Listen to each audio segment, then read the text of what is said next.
Donc c'est vrai que moi, la différence de toi, c'est que j'ai souffert de l'anorexie, mais avant de perdre du poids, en fait, j'avais déjà un poids très maigre à la base. Et quand j'ai perdu du poids, tout de suite, j'ai été à l'hôpital parce que j'avais pas de réserve. C'est pas comme quand on pèse par exemple 70 kilos, on perd 10 kilos avec l'anorexie. On est très mal psychiquement, mais on n'est pas dans un état de maigreur.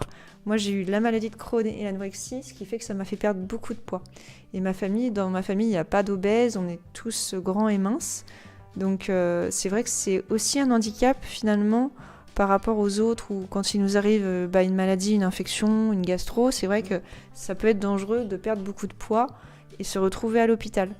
Donc c'est vrai qu'on en parle très peu, mais la maigreur constitutionnelle, c'est quand même quelque chose à prendre au sérieux, et surtout par rapport au regard des autres, on va en parler juste après.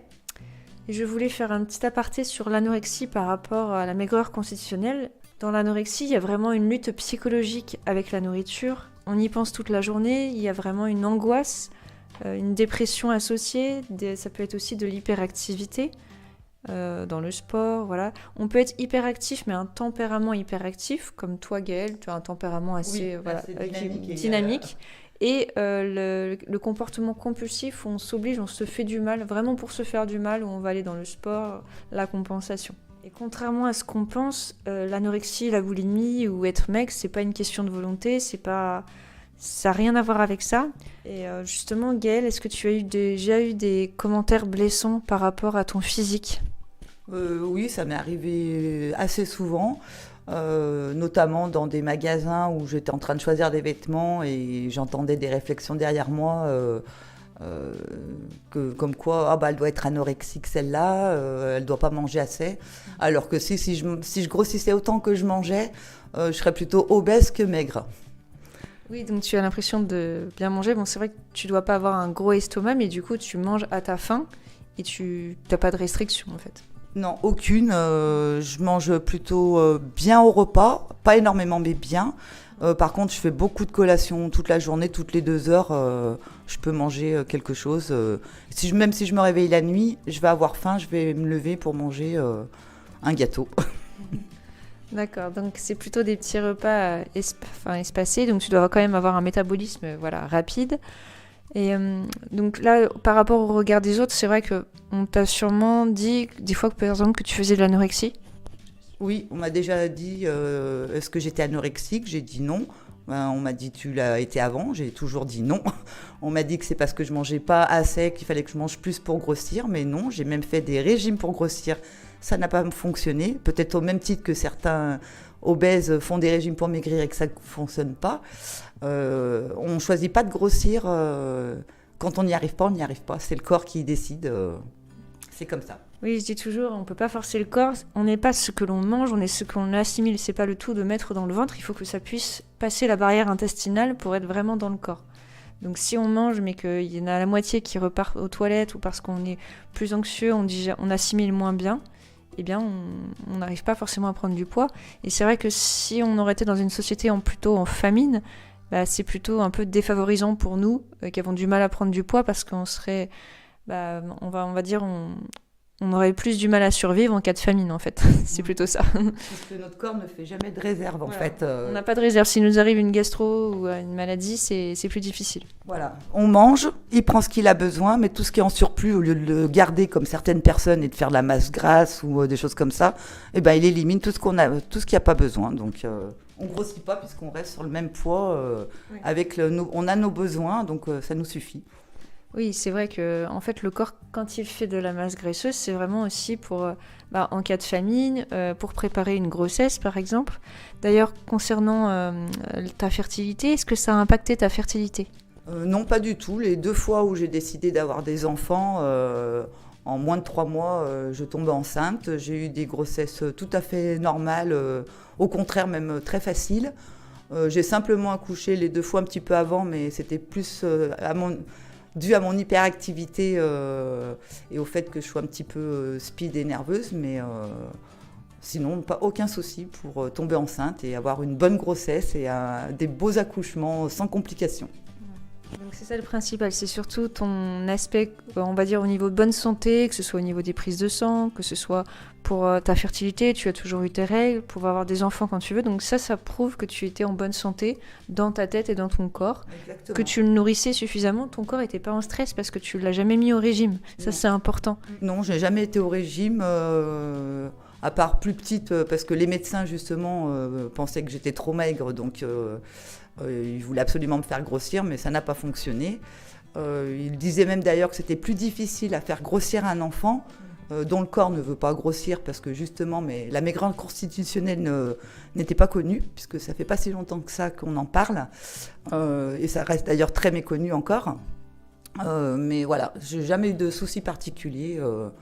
C'est mon corps, il est comme ça, c'est physiologique, je pense, et certainement génétique. Oui, il peut y avoir une part de génétique, plus l'environnement, le fait que tu as un tempérament aussi dynamique, que même ton corps au repos, il brûle plus de calories qu'une autre personne lambda, on va dire.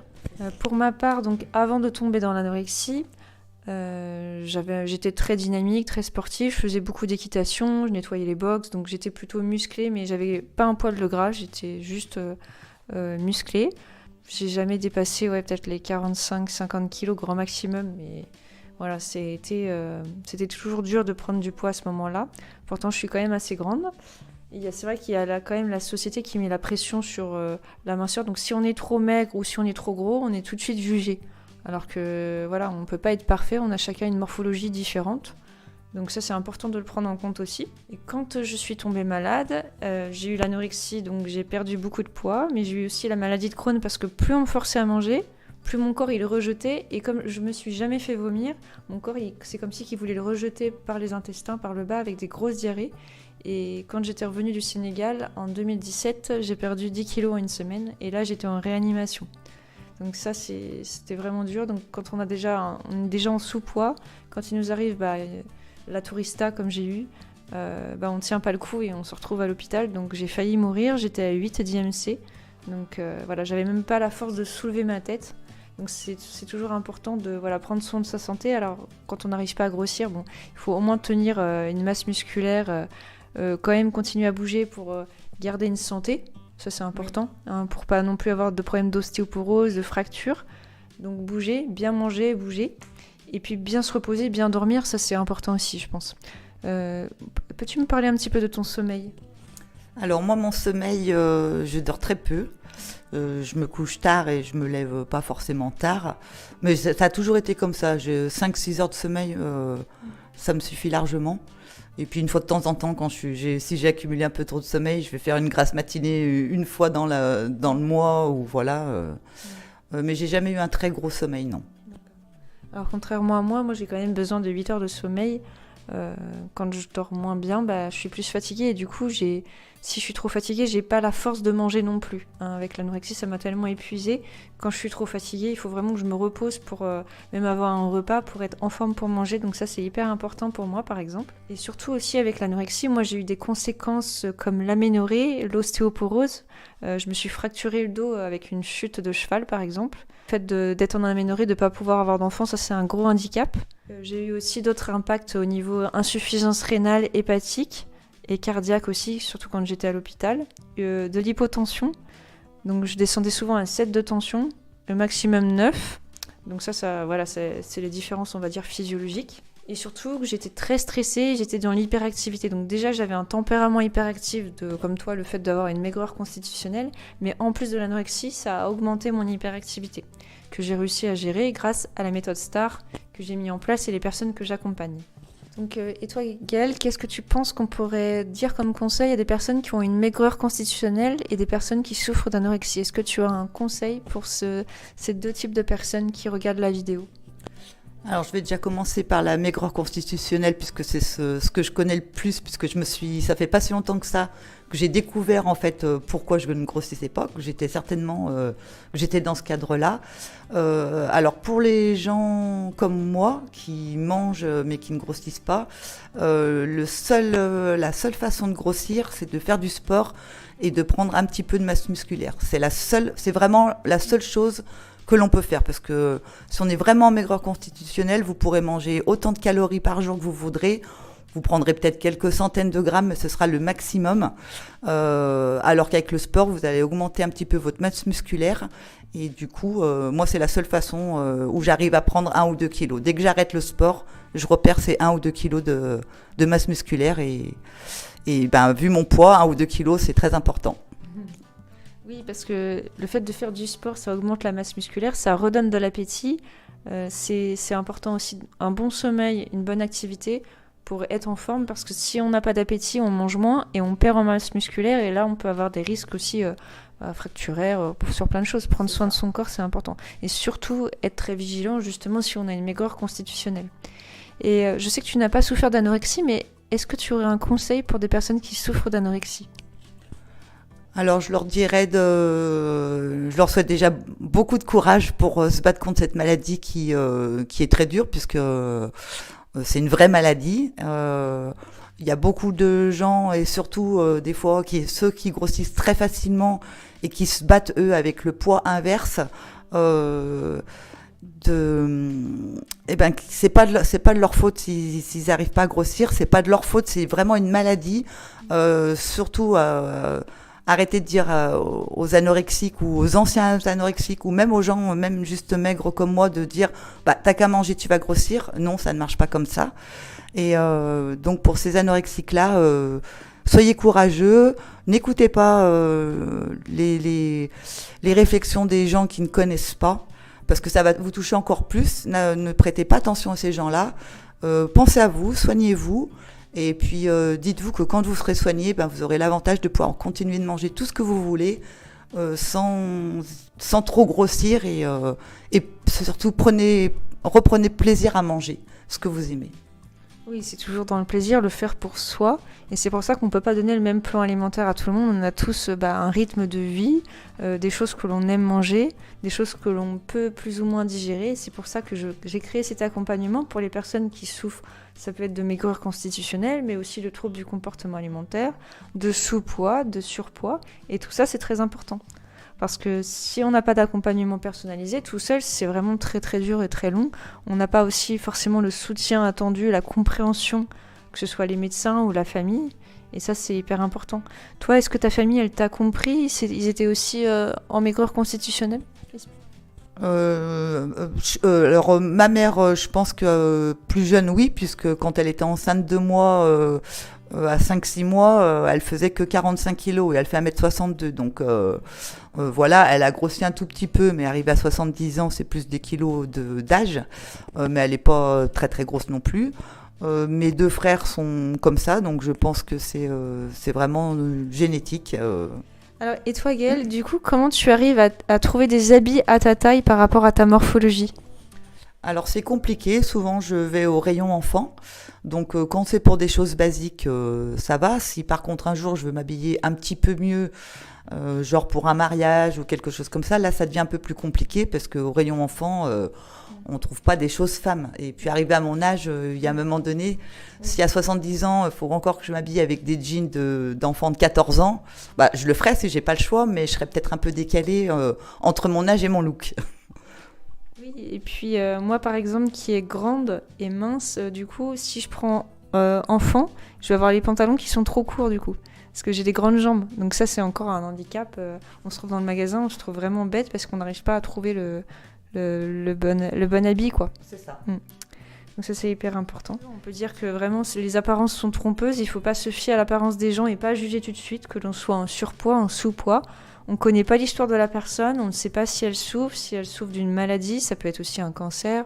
D'ailleurs, on n'en a pas parlé, mais toi, les médecins, est-ce qu'ils pensaient que tu avais une maladie quand ils te voyaient pas prendre de poids, quand même quand tu étais petite? Je sais pas, je pense qu'ils pensaient que je faisais de l'anorexie, mais bon, je mangeais, alors petite, je mangeais pas beaucoup, j'avais un petit estomac, mais je bougeais tout le temps, j'étais toujours en fait, le peu que je mangeais, je le dépensais aussi sec, donc voilà. Tes parents, on va dire, ils étaient aussi minces, c'était Oui, des familles. Ouais, ils n'ont pas spécialement. Non, ils pensaient plus de me faire grossir en ayant peur qu'en étant trop maigre, ça m'apporte d'autres soucis, peut-être de fatigue, ou ça m'amène d'autres manques en nutrition.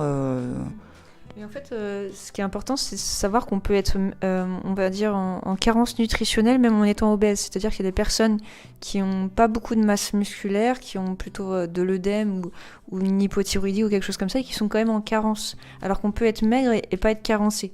Donc ça, c'est hyper important. Donc on ne juge pas sur le physique, on ne sait pas la personne, voilà, comment elle mange, comment elle est bien dans sa tête. En fait, on ne peut pas juger parce qu'on ne connaît pas la personne. Il n'y a que nous qui nous connaissons, nous, mieux que nous.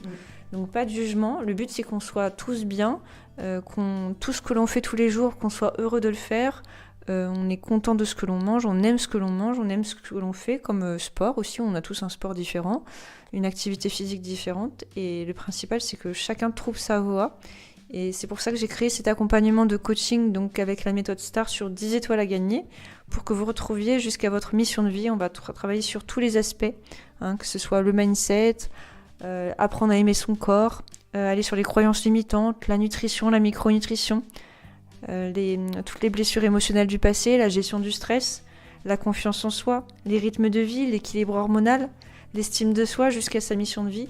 Donc c'est des étapes à gravir. Donc c'est pour ça qu'il ne faut pas hésiter à m'appeler pour discuter de votre problématique du moment et qu'est-ce que vous avez envie d'atteindre comme objectif, parce que je dirais le temps c'est la vie, et plus vous perdez du temps tout seul dans votre problématique, plus vous perdez votre vie en fait.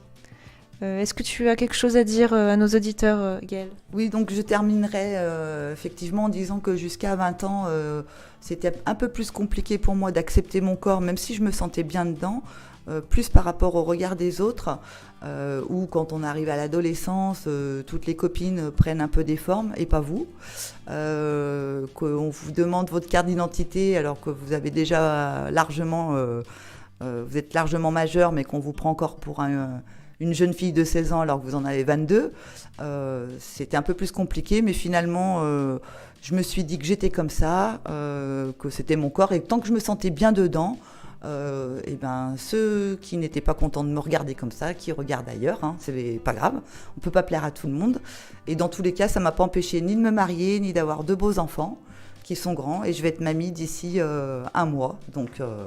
Voilà, la vie est belle, même qu'on soit gros ou maigre. Soyez bien dans votre tête et dans votre corps. Faites ce qu'il faut si vous devez perdre quelques kilos. Faites au mieux. Si vous pouvez en prendre 2-3 si vous avez besoin, faites au mieux aussi. Mais faut pas focaliser là-dessus. Il faut d'abord être bien dans sa tête et le corps essayera de suivre. Donc pour tout ça, abonnez-vous à la chaîne de Camille. Elle vous donnera tout plein de conseils et qui vous aideront certainement à avancer dans votre vie, et elle sera que meilleure. Voilà. Merci beaucoup Gaëlle pour cette interview. Donc n'hésitez pas à me contacter, je vous mettrai le lien pour prendre rendez-vous ou le Calendly dans la description de la vidéo. Et je vous dis à bientôt pour de nouvelles aventures sur Guérison étoilée.